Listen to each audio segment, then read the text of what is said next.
నమస్తే, welcome to ఫటాఫట్ 49 Monika. Goshamahal MLA Raja Singh మళ్లీ అరెస్ట్. తెలంగాణ ప్రజలకు ఏం కావాలో తెలుసుకోవాలి అన్న సీఎం కేసీఆర్. బండి సంజయ్ యాత్రకు గ్రీన్ సిగ్నల్ ఇచ్చిన హైకోర్టు. మునుగోడు అభ్యర్థి ఎంపికపై కాంగ్రెస్ దృష్టి. ఇలాంటి న్యూస్ ను తెలంగాణ వార్తలో ఇప్పుడు చూద్దాం. గోషామహల్ ఎమ్మెల్యే రాజాసింగ్ ను పోలీసులు అరెస్ట్ చేశారు. ఓ వర్గంపై వివాదాస్పద వ్యాఖ్యలు చేశారంటూ పలు పోలీస్ స్టేషన్లలో ఫిర్యాదులు అందడంతో పోలీసులు ఆయనకు ఇప్పటికే నోటీసులు జారీ చేశారు. గురువారం ఉదయం షాహినాయత్గంజ్ మంగళహట్ పోలీసులు 41A సిఆర్పిసి నోటీసులు ఇచ్చారు. ఈ ఏడాది ఫిబ్రవరి 19, ఏప్రిల్ 12న రాజాసింగ్ పై నమోదైన కేసుల్లో ఈ నోటీసులు జారీ అయ్యాయి. ఈ నేపథ్యంలో రాజాసింగ్ ఇంటి వద్ద భారీగా పోలీసులు మోహరించారు. ఇంటికి వెళ్లే దారిలో బారికేడ్లు ఏర్పాటు చేశారు. సికింద్రాబాద్ గాంధీ ఆసుపత్రిలో వైద్య పరీక్షల అనంతరం రాజాసింగ్ ను చెర్లపల్లి జైలుకు తరలించారు.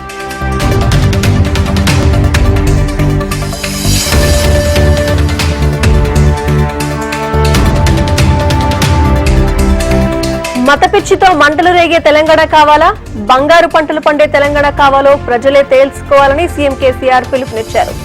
కొంగరకలాంలో నూతనంగా నిర్మించిన కలెక్టరేట్ భవనం, జిల్లా టీఆర్ఎస్ కార్యాలయాన్ని సీఎం కేసీఆర్ ప్రారంభించారు. ఎక్కడ ప్రజలను చైతన్యవంతం చేసే మేధావులు, విద్యార్థికులు నిద్రాణమై ఉంటారో వారు చాలా బాధలు అనుభవిస్తారని అభిప్రాయపడ్డారు. అందుకు మన తెలంగాణ చరిత్రే మంచి ఉదాహరణ అన్నారు. భారతదేశంలో ఎక్కడా లేని సంక్షేమ పథకాలు, రైతులను ఆదుకునే పథకాలు తెలంగాణలో అమలవుతున్నాయన్నారు.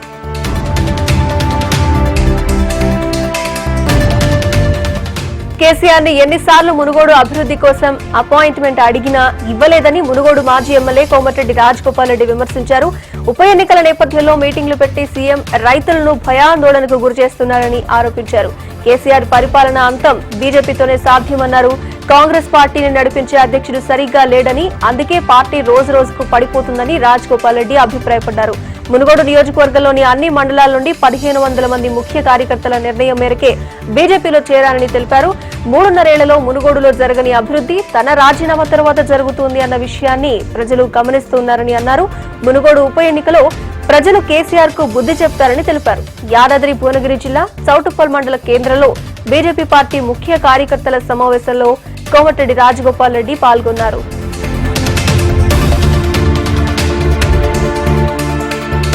మునుగోడు అభ్యర్థి ఎంపికపై కాంగ్రెస్ దృష్టి సారించింది. ఈ మేరకు గాంధీ భవన్ లో ఆశావహులతో టీపీసీసీ చీఫ్ రేవంత్, సీఎల్పీ నేత రేవంత్, ఇతర సీనియర్లు సమావేశమయ్యారు.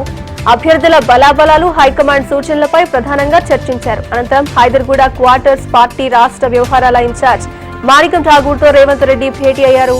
గాంధీ భవన్ మీటింగ్ సారాంశంతో పాటు మునుగోడు ఆశావహుల బలాబలాలు ప్రధానంగా చర్చించారు. ఇక మునుగోడు ఉప ఎన్నికకు త్వరలోనే అభ్యర్థిని ఖరారు చేసేందుకు చర్యలను వేగవంతం చేసింది. ఈ నెలాఖరులోపు అభ్యర్థిని ప్రకటిస్తామని ఇప్పటికే టీపీసీసీ అధ్యక్షుడు రేవంత్ రెడ్డి ప్రకటించారు. ఏఐసీసీ ఆమోదించిన వారిని మునుగోడు ఉప ఎన్నికకు అభ్యర్థిగా పీసీసీ ప్రకటించనుంది.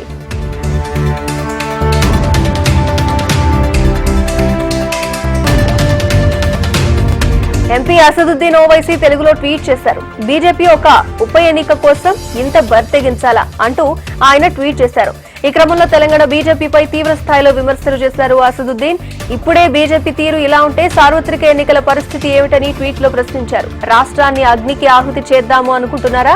దుకాణాలు, పాఠశాలలు మూయించి ప్రజలను ఇళ్లలోంచి బయటకు రాకుండా చేసి కర్ఫ్యూ సృష్టించాలని అనుకుంటున్నారా అని ప్రశ్నల వర్షం కురిపించారు. బీజేపీ సృష్టిస్తున్న హింసాకాండ నుంచి విముక్తి పొందాలని ఆశిద్దామంటూ అసదుద్దీన్ ట్వీట్ చేశారు.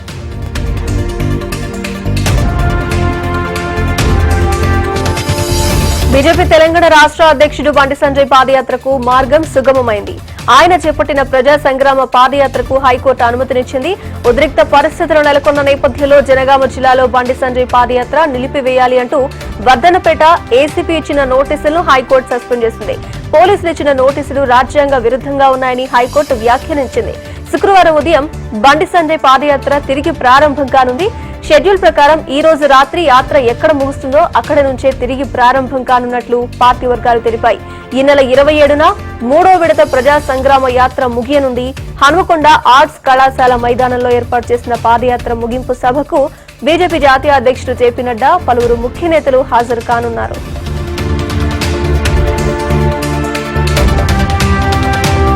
సిద్దిపేట జిల్లా కేంద్రంలోని ఇంటిగ్రేటెడ్ మార్కెట్ యార్డ్ లో మైసమ్మ దేవాలయ నిర్మాణానికి భూమి పూజ చేశారు మంత్రి హరీష్ రావు. సిద్దిపేట అన్ని రంగాల్లో అభివృద్ధి చెందింది అని, అందరికంటే ఒక అడుగు ముందుగానే ఉందని మంత్రి హరీష్ రావు అన్నారు. రానున్న రోజుల్లో హైదరాబాద్ రోడ్లో మరో అధునాతన ఇంటిగ్రేటెడ్ మార్కెట్ ను ఏర్పాటు చేస్తామన్నారు.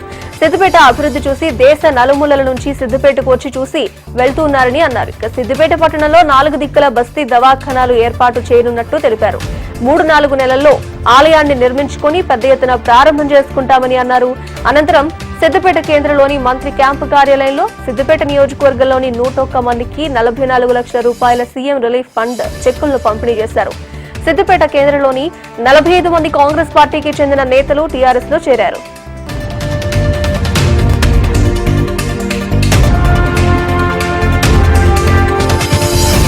తెలంగాణలో బీజేపీ నేతలు రాజకీయ వాతావరణాన్ని కలుషితం చేస్తూ ఉన్నారని హోంమంత్రి మహమూద్ అలీ అన్నారు. తప్పు చేస్తే తమకు బీజేపీ అయినా ఎంఐఎం అయినా ఒకటే అన్నారు.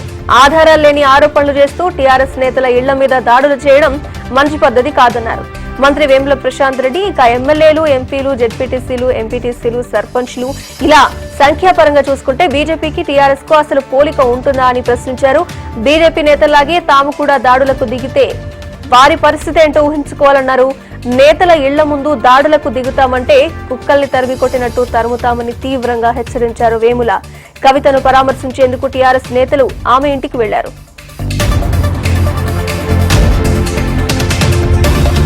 శాంతి భద్రతలను కాపాడవలసిన ప్రభుత్వ అధినేత సీఎం కేసీఆర్ ఉద్రిక్త పరిస్థితులకు కారణం కావడం సిగ్గుచేటని తెలంగాణ బీజేపీ అధ్యక్షుడు బండి సంజయ్ అన్నారు. కరీంనగర్ లో అమ్మవారిని దర్శించుకున్న ఆయన తెలంగాణలో అధికార పార్టీ ప్రతినిధుల వ్యవహార శైలిని మేధావులు గుర్తించాలి అన్నారు. కేంద్ర దర్యాప్తు సంస్థల తనిఖీల్లో లిక్కర్ మాఫియాలో ప్రమేయంపై బయటకు వచ్చిన విషయాన్ని ప్రస్తావించారు.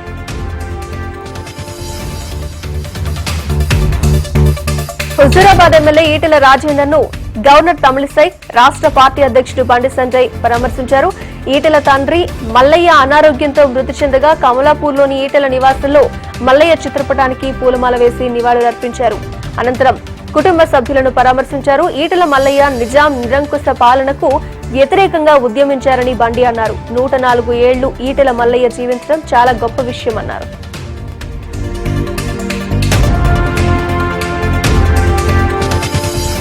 జర్నలిస్టుల ఇళ్ల సమస్యను పరిష్కరించిన భారత అత్యున్నత న్యాయస్థానం చీఫ్ జస్టిస్ కు రాష్ట్ర మంత్రి కేటీఆర్ ప్రత్యేక ధన్యవాదాలు తెలిపారు.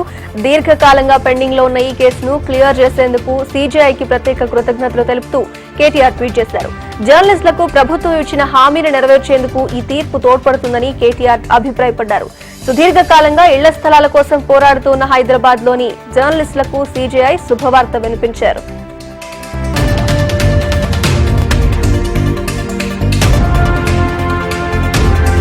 అన్ని పార్టీలను వీక్ చేయడమే బీజేపీ లక్ష్యమన్నారు ఆ పార్టీ ఎంపీ ధర్మపురి అరవింద్. మునుగోడు ఉప ఎన్నిక తర్వాత కాంగ్రెస్ పార్టీ ఖాళీ కావడం ఖాయమన్నారు. వచ్చే ఎన్నికల నాటికి కోమటిరెడ్డి బీజేపీ ఉంటారేమో అన్నారు. టీఆర్ఎస్ ఎమ్మెల్సీ కవిత ప్రైవేటు జట్లలో తిరిగిన ఖర్చును ఎవరు పెట్టారో చెప్పాలన్నారు ఎంపీ అరవింద్. ప్రతిసారి ప్రైవేటు జట్లలో ఎందుకు వెళ్లారో కూడా ప్రజలకు సమాధానం చెప్పాలి అన్నారు. తెలంగాణలో శాంతి భద్రతలు ఎంఐఎం చేతుల్లో ఉన్నట్టుగా అసదుద్దీన్ మాట్లాడడం సరైంది కాదని ఎంపీ అరవింద్ అన్నారు.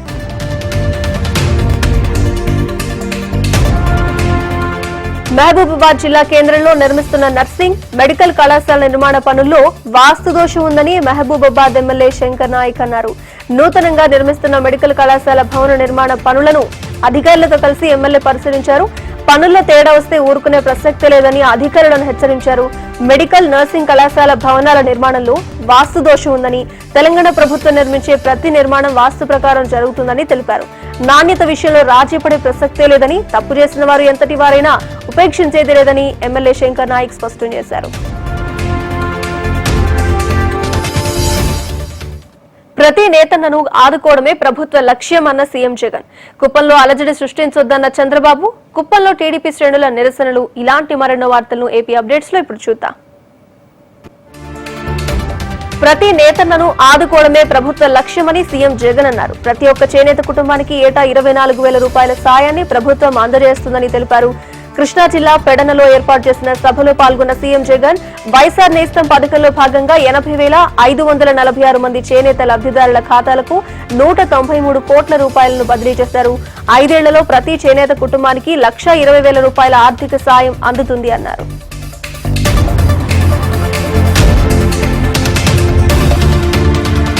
ప్రశాంతంగా ఉన్న కుప్పంలో అలజడి సృష్టించే ప్రయత్నం చేయవద్దని వైసీపీ నాయకులను చంద్రబాబు హెచ్చరించారు. కుప్పం పర్యటనలో ఆయన వైసీపీ నాయకుల తీరుపై మండిపడ్డారు. కుప్పంలో పోలీసులు కొందరు అధికార పార్టీకి కొమ్ముగాస్తున్నారని ఆగ్రహించారు.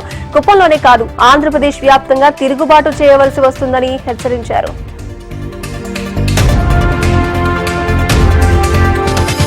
కుప్పంలో చంద్రబాబును అడ్డుకునే ప్రయత్నాన్ని నిరసిస్తూ అమరావతి డీజీపీ కార్యాలయాన్ని టీడీపీ శ్రేణులు ముట్టడించాయి. టీడీపీ జెండాలతో అచ్చెన్నాయుడు ఆధ్వర్యంలో నిరసన వ్యక్తం చేశాయి. మెయిన్ గేట్ తోసుకొని లోపలికి వెళ్లేందుకు టీడీపీ నేతలు ప్రయత్నించగా పోలీసులు అడ్డుకున్నారు. ఎన్టీఆర్ భవన్ నుంచి డీజీపీ కార్యాలయానికి అచ్చెన్నాయుడు కాలినడకన వెళ్లారు. అచ్చెన్నాయుడు వెంట పీతల సుజాత, ఎంఎస్ రాజు, నాదెండ్ల బ్రహ్మం తదితరులు ఉన్నారు.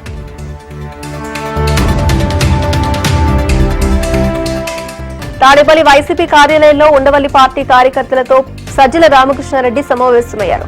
డొక్కా మాణిక్య వరప్రసాద్ సమన్వయకర్త బాధ్యతలను వెనక్కు తీసుకోవాలని ఎమ్మెల్యే ఉండవల్లి శ్రీదేవి వర్గం డిమాండ్ చేసింది. దీంతో శ్రీదేవి వర్గం నేతలతో సజ్జల రామకృష్ణారెడ్డి సమావేశమయ్యారు.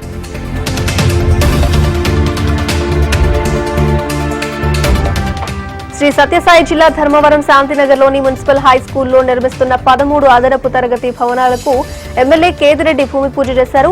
మనబడి నాడు నేడు పథకం కింద 2,40,00,000తో పాఠశాలల్లో చదివే విద్యార్థులతోనే శంకుస్థాపన చేయించారు ఎమ్మెల్యే కేతిరెడ్డి వెంకట్రామరెడ్డి.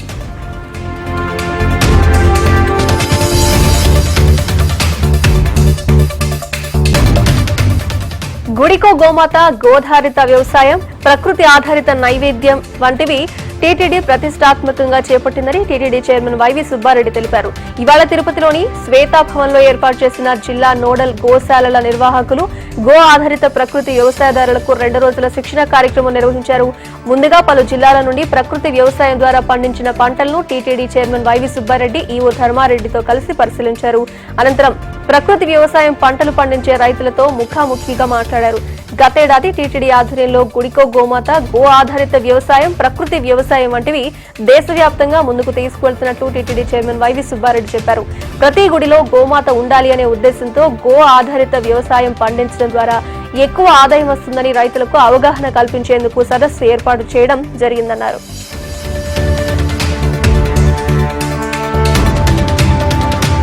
ఇటీవల కామన్వెల్త్ గేమ్స్ లో సత్తా చాటిన స్టార్ షట్టర్ పీవీ సింధు భారత హామీ జట్టు సభ్యురాలు Rajani AP CM YS Jaganmohan రెడ్డిని కలిశారు. ఈ సందర్భంగా కామన్వెల్త్ గేమ్స్ లో ఏపీ క్రీడాకారుల సత్తాను జగన్ కీర్తించారు. కామన్వెల్త్ గేమ్స్ లో బ్యాడ్మింటన్ లో పీవీ సింధు పసిడి పథకంతో మెరిసిన విషయం తెలిసిందే. అదే సమయంలో మునుపటి కంటే మెరుగ్గా రాణించిన భారత హాకీ జట్టులో రజని కీలక భూమిక పోషించింది. కామన్వెల్త్ గేమ్స్ ముగిసిన తరువాత ఇటీవలే రాష్ట్రానికి చేరుకున్న సింధు, రజనీలు ఇటీవలే ఏపీ క్రీడా శాఖ మంత్రి ఆర్కే రోజా ఇంటికి వెళ్లారు. రోజా కుటుంబంతో కలిసి వారిద్దరూ మధ్యాహ్న భోజనం కూడా చేశారు. తాజాగా ఈ రోజు తాడేపల్లిలోని సీఎం క్యాంపు కార్యాలయానికి వచ్చిన క్రీడాకారులు సీఎం జగన్ ను కలిశారు.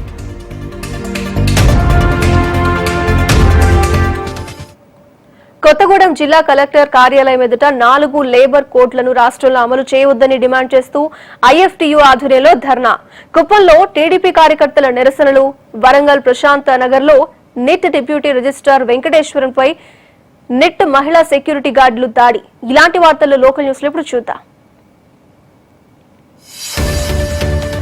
ఖమ్మం జిల్లా ఖమ్మం రూరల్ మండలం తెల్దారుపల్లిలో ఇటీవల హత్యకు గురైన తమ్మినేని కృష్ణయ్య దశదిన కర్మకు మాజీ మంత్రి తుమ్మల నాగేశ్వరరావు హాజరయ్యారు. గ్రామంలో ఏర్పాటు చేసిన తమ్మినేని కృష్ణయ్య విగ్రహాన్ని ఆయన ఆవిష్కరించారు. పార్టీ ఓ మంచి నాయకుడిని కోల్పోయిందని మాజీ మంత్రి తుమ్మల నాగేశ్వరరావు అన్నారు. కృష్ణయ్య కుటుంబాన్ని అన్ని విధాలుగా ఆదుకుంటామని ఆయన తెలిపారు.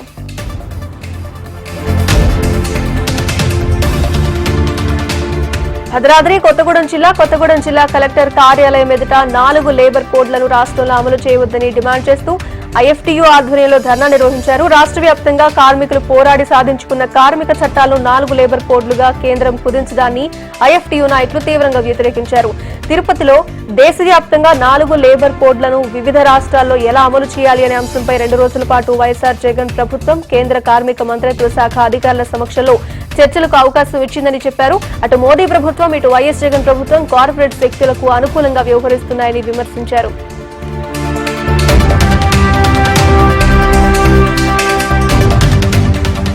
కుప్పంలో అన్నా క్యాంటీన్ ను ప్రారంభించేందుకు వెళ్లిన ప్రతిపక్ష నేత చంద్రబాబు నాయుడిని వైసీపీ నాయకులు, పోలీసులు అడ్డుకున్నందుకు నిరసనగా పుట్టపర్తి నియోజకవర్గం ఓడి చెరువు మండల కేంద్రంలో మాజీ మంత్రి పల్లె రఘునాథ్ రెడ్డి ఆధ్వర్యంలో టీడీపీ కార్యకర్తలు ధర్నా నిర్వహించారు. చంద్రబాబు నాయుడిని తన సొంత నియోజకవర్గంలోకి అడుగు పెట్టనీయకుండా వైసీపీ ప్రభుత్వం చేస్తోందని ఆరోపించారు. పోలీసులను అడ్డుపెట్టుకుని వైసీపీ శ్రేణులను ఉసిగొల్పి టీడీపీ కార్యకర్తలపై రాళ్ల దాడులకు పాల్పడడం చూస్తుంటే రాష్ట్రంలో రౌడీ రాజ్యపాలన సాగుతోందని పల్లె రఘునాథ్ రెడ్డి అన్నారు. ఇలాంటి దాడులు పునరావృతం అయితే భవిష్యత్తులో వైసీపీకి పుట్టగతులుండవని ఆయన హెచ్చరించారు. పెరిగిన ధరలకు అనుగుణంగా హాస్టల్ మెస్, కాస్మెటిక్, స్టేషనరీ ఛార్జీలను పెంచాలని డిమాండ్ చేస్తూ పీడీఎస్యూ ఆధ్వర్యంలో నిరసనకు దిగారు. వసతి గృహాల్లో మౌలిక సదుపాయాలను కల్పించాలని డిమాండ్ చేశారు. ట్రంక్ పెట్టెలు, షూస్, నోట్బుక్స్, 4 జతల బట్టలు, హాస్టల్స్ కు సొంత భవనాలు ఏర్పాటు చేయాలని డిమాండ్ చేశారు. ఖమ్మం క్యాంపు ప్రభుత్వ పాఠశాల నుండి సాంఘిక సంక్షేమ జిల్లా అధికారి కార్యాలయం వరకు ర్యాలీ నిర్వహించారు. జిల్లా సంక్షేమ వసతి గృహ అధికారి కార్యాలయాన్ని ముట్టడించారు. విజయవాడలో బంగ్లాదేశ్ వాసులు కలకలం సృష్టించారు. గన్నవరం ఏటీఎం చోరీ కేసు విచారణలో కీలక విషయాలు వెలుగులోకొచ్చాయి. చోరీకి పాల్పడింది బంగ్లాదేశ్ ముఠాగా పోలీసులు గుర్తించారు. ముఠాలోని 6గురిలో 2ని పట్టుకోగా మరో 4 పరారీలో ఉన్నట్టు చెబుతున్నారు పోలీసులు. అయితే వీరు బంగ్లాదేశ్ నుంచి సముద్ర మార్గం ద్వారా బెంగాల్, ఒడిశా మీదుగా విజయవాడకు వచ్చినట్టు పోలీసులు గుర్తించారు. నకిలీ ఆధార్ కార్డులతో దేశంలో ప్రవేశించినట్టు చెబుతున్నారు. ఇక విషయాన్ని బంగ్లాదేశ్ రాయబారి కార్యాలయానికి సమాచారం ఇచ్చారు పోలీసులు. విశాఖ నగరంలో అరుదైన డాగ్ ఫేస్ సీ స్నేక్ కంటపడింది. దీన్ని విశాఖకు చెందిన ప్రముఖ స్నేక్ క్యాచర్ కిరణ్ పట్టుకున్నాడు. కుక్క మొహం పోలికతో ఉండే ఈ పాములు సముద్ర తీర ప్రాంతాల్లో ఉంటాయని నిపుణులు చెబుతున్నారు. విశాఖ చావులమదం సమీపంలోని ఒక పారిశ్రామిక ప్రాంగణంలో ఈ పామును కనుగొన్నారు. ఇది అతి ప్రమాదకరమైంది. దీని విషయానికి విరుగుడు అందించే ఔషధాలు కూడా దొరకవని నిపుణులు తెలిపారు. తన 20 ఏళ్ల సర్వీస్ లో దాదాపు 25,000 పాముల్ని పట్టుకున్నారని, కానీ ఇటువంటి డాగ్ ఫేస్ సీ స్నేక్ ను మాత్రం ఎప్పుడూ చూడలేదని స్నేక్ క్యాచర్ కిరణ్ అంటున్నారు.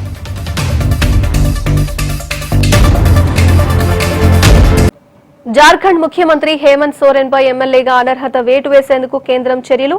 దీనిపై స్పందించిన సీఎం ముదిరిన ఆప్ బీజేపీ మధ్య డైలాగ్ వార్. దేశ ఆర్థిక వ్యవస్థనే చిన్నాభిన్నం చేసే అవకాశం ఉన్న మనీ లాండరింగ్ కేసుల దర్యాప్తులో ఈడీకి విస్తృత అధికారాలు సమంజసమేనంటూ సుప్రీం వెల్లడి. ఇలాంటి వార్తలు జాతీయ, అంతర్జాతీయ న్యూస్ లో ఇప్పుడు చూద్దాం. జార్ఖండ్ ముఖ్యమంత్రి హేమంత్ సోరెన్ పై ఎమ్మెల్యేగా అనర్హత వేటు వార్తలపై ఆయన స్పందించారు. దీనిపై తమకు ఎలాంటి సమాచారం లేదని వ్యాఖ్యానించారు. ఈ నివేదికను బీజేపీ రూపొందించిందని విమర్శించారు. స్టోన్ చిప్స్ మైనింగ్ లీజ్ ను తన పేరును సోరెన్ పొందారు అంటూ ఇటీవల గవర్నర్ కు బీజేపీ ఫిర్యాదు చేసింది. గనుల మంత్రిత్వ శాఖ బాధ్యతలు కూడా చూస్తున్న సోరెన్ తన కోసం తానే ఒక లీజ్ మంజూరు చేసుకోవడం అధికార దుర్వినియోగానికి పాల్పడ్డమే అని ఆ పార్టీ నేత, మాజీ ముఖ్యమంత్రి రఘుబర్ దాస్ ఆ ఫిర్యాదు చేశారు. దీనిపై గవర్నర్ ఎన్నికల సంఘం అభిప్రాయాన్ని కోరారు. దీనికి గాను హేమంత్ సోరెన్ ను తొలగించాలని ఈసీ గవర్నర్ కు సిఫారసు చేసింది.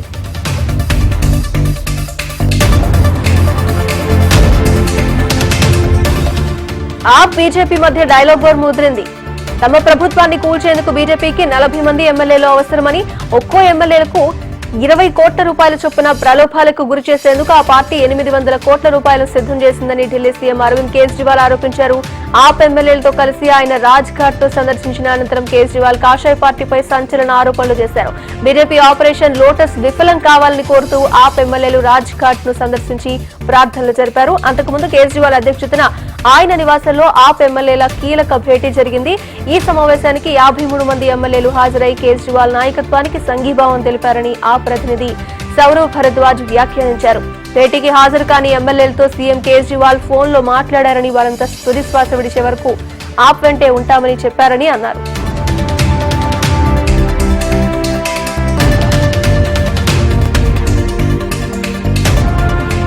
దేశ ఆర్థిక వ్యవస్థనే చిన్నాభిన్నం చేసే అవకాశం ఉన్న మనీ లాండరింగ్ కేసుల దర్యాప్తులో ఈడీకి విస్తృత అధికారాలు సమంజసమేనంటూ సుప్రీం తేల్చి చెప్పింది.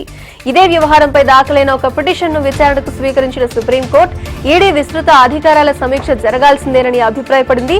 ఈ మేరకు సీజీఐ జస్టిస్ ఎన్వి రమణ నేతృత్వంలోని ధర్మాసనం ఒక కీలక వ్యాఖ్య చేసింది. గత నెలలో జరిగిన విచారణ సందర్భంగా జస్టిస్ కన్విల్కర్ నేతృత్వంలోని సుప్రీంకోర్టు బెంచ్ ఈడీ విస్తృత అధికారాలపై సమీక్ష అవసరం లేదని తేల్చి చెప్పింది. తాజాగా ఈ తీర్పును సవాల్ చేస్తూ కాంగ్రెస్ పార్టీ నేత కార్తీ చిదంబరం దాఖలు చేసిన పిటిషన్ ను జస్టిస్ ఎన్వి రమణ నేతృత్వంలోని ధర్మాసనం విచారణకు స్వీకరించింది. ఈ పిటిషన్ పై విచారణ జరగగా ఈడీ అన్ని అధికారాలపై సమీక్ష అవసరమని కార్తీ తరపు న్యాయవాది కపిల్ సిబల్ తెలిపారు. అయితే ప్రభుత్వ తరపు న్యాయవాది తుషార్ మెహతా మాత్రం అందుకు సమ్మతించలేదు. ఏదైనా ప్రత్యేక అంశంపై అయితే తమకేమీ అభ్యంతరం లేదని మెహతా తెలిపారు.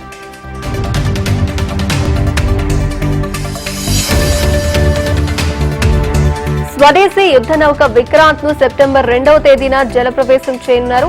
కొచ్చిలోని జరిగే కార్యక్రమంలో ప్రధాని మోదీ పాల్గొంటారు. సుమారు 40,000 టన్నులకు పైగా బరువు ఉన్న యుద్ధ నౌకల్ని తయారు చేసిన దేశాల జాబితాలో ఇండియా చేరినట్టు ఇండియన్ నేవీ కమాండర్ థాపర్ తెలిపారు. ఈ జాబితాలో America, Britain, Russia, China, France దేశాలు ఉన్నాయి. స్వదేశీ యుద్ధ నౌక విక్రాంత్ లో 2,200 కంపార్ట్మెంట్లు ఉన్నాయి. మహిళా ఆఫీసర్లకు, మహిళా అగ్నివీరులకు వసతి సౌకర్యాలు సెపరేట్ గా ఉంటాయని ఇండియన్ నేవీ పేర్కొంది. విక్రాంత్ యుద్ధ నౌక కోసం సుమారు 18 రాష్ట్రాల నుంచి ఎక్విప్మెంట్ అందినట్లు వైస్ అడ్మిరల్ ఎస్ఎన్ ఘోర్ తెలిపారు. అంబాలా ధామన్, కోల్కతా, జలంధర్, కోటా, పూణే, న్యూఢిల్లీ నుంచి విక్రాంత్ కు కావలసిన ఎక్విప్మెంట్ అందినట్లు తెలిపారు.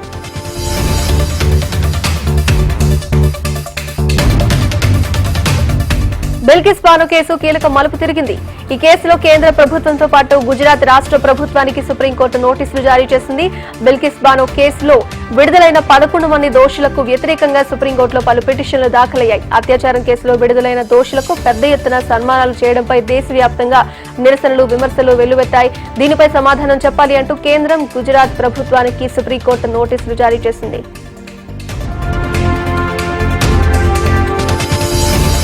లైగర్ మూవీ బ్రేక్ లో the ghost movie trailer. Nag అదుర్స్ అంటున్న ఆడియన్స్. అభిమానులకు గుడ్ న్యూస్ చెప్పిన ఐసీసీ. ఇలాంటి వార్తలు సినిమా స్పోర్ట్స్ అప్డేట్ లో ఇప్పుడు చూద్దాం. విజయ్ దేవరకొండ హీరోగా తెరకెక్కిన మోస్ట్ యాక్షన్ ఎంటర్టైనర్ లైగర్ ప్రేక్షకుల ముందుకొచ్చింది. అయితే ఈ చిత్రాన్ని చూసిన ప్రతి ఆడియన్ కింగ్ నాగార్జునపై ప్రశంసల వర్షం కురిపిస్తున్నారు. నాగ్ అదుర్స్ అంటూ సోషల్ మీడియాలో పోస్టులు పెడుతున్నారు. అందుకు కారణం నాగార్జున నటిస్తున్న సరికొత్త చిత్రం ది గోస్ట్ మూవీ ట్రైలర్ ను లైగర్ సినిమాకి అటాచ్ చేశారు. లైగర్ విరామ సమయంలో 1.55 1 నిమిషం 57 సెకండ్ల నిడివి గల ది గోస్ట్ ట్రైలర్ ని ప్లే చేశారు. ఇందులో నాగార్జున లుక్, ఆయనపై చిత్రీకరించిన యాక్షన్ సీన్స్ చూసి సినీ ప్రియులు మనసు పారేసుకుంటున్నారు. వింటేజ్ నాగ్ ని చూసినట్టుగా ఉంది అంటూ పోస్టులు పెడుతున్నారు.